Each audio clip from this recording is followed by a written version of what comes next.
ఈ టీచర్ ప్రతిరోజు చాలా యాపిల్స్ ని కట్ చేసేది. కానీ ఆ యాపిల్స్ ని ఈమె తినేది కాదు. అందులో ఉన్న గింజల్ని మాత్రమే ఒక చోట చేర్చి ఆమె మిక్సీలో పట్టి ఒక డేంజరస్ పదార్థాన్ని తయారు చేస్తుంది. ఆ తర్వాత ఈ టీచర్ తన స్టూడెంట్ ఇంటికి వెళ్లి అతను తాగే ప్రోటీన్ పౌడర్ లో ఈమె తయారు చేసిన పౌడర్ ని మిక్స్ చేసిస్తుంది. మరుసటి రోజు ఈ అబ్బాయి తన ప్రోటీన్ పౌడర్ తాగుతాడు. అది తాగిన వెంటనే ఇతని ఆరోగ్యం చెడిపోతుంది.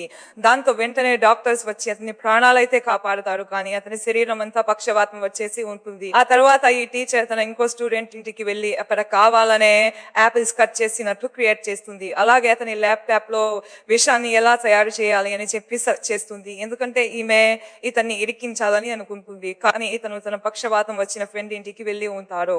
ఇతని పక్కింటి అతను ఈ అబ్బాయికి ఫోన్ చేసి మీ ఇంట్లో అగ్గి అంటుకుంది అనగానే అక్కడ ఉన్న పోలీసులతో ఈ అబ్బాయి తన ఇంటికి వస్తాడు. కానీ అక్కడ ఎలాంటి అగ్గి ఉండదు.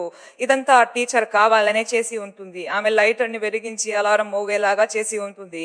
ఆ తర్వాత పోలీసులు ఇతని ఇంటిని చెక్ చేస్తే డస్ట్బిన్ లో చాలా యాపిల్స్ కట్ చేసి ఉంటాయి. అలాగే ల్యాప్టాప్ లో ఇతను సెర్చ్ చేసిన హిస్టరీ అంతా చూసేసి పోలీసు ఇతని తన ఫ్రెండ్ కి ఎలా చేసేసారు అని చెప్పి అరెస్ట్ చేసేస్తారు. ఈ టీచర్ వీళ్ళిద్దరిని ఇలా ఎందుకు చేసిందంటే కొన్ని రోజుల ముందు ఈ అబ్బాయిలు తన ఇద్దరు ఫ్రెండ్స్ తో కలిసి ఈ టీచర్ వాళ్ళ కూతురిని పాడు చేసేసి రోడ్డు పైన పారేసి ఉంటారు.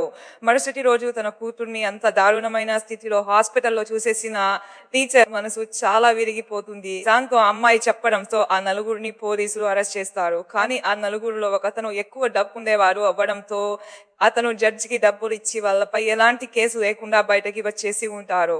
ఇదంతా టీచర్ వాళ్ళ హస్బెండ్ కి నచ్చకపోవడంతో అతను బాధలో అక్కడ ఉన్న ఒక అతన్ని కొట్టేస్తారు. దాంతో పోలీసులు ఇతన్నే అరెస్ట్ చేస్తారు. అప్పుడే ఈ టీచర్ అసలు ఏ తప్పు చేయని తన భర్తని పోలీసులు పట్టుకుని వెళ్లడం చూస్తుంది. అలాగే తన కూతుర్ని అలా చేసిన వాళ్ళేమో హ్యాపీగా బయటికి రావడం చూస్తుంది. దాంతో ఈ టీచర్ ఎలాగైనా తన కూతురికి జరిగిన అన్యాయానికి పగ తీర్చుకోవాలని అనుకుంటుంది. ఈమె చేసింది కరెక్టేనా కామెంట్ చేయండి. ఈ మూవీ ఫుల్ స్టోరీ ఎక్స్ప్లెయిన్ చేశాను, కింద ట్యాగ్ చేస్తాను, చూసేయండి. వీడియో నచ్చినట్లయితే లైక్ చేసి ఛానల్ ని సబ్స్క్రైబ్ చేసుకోండి.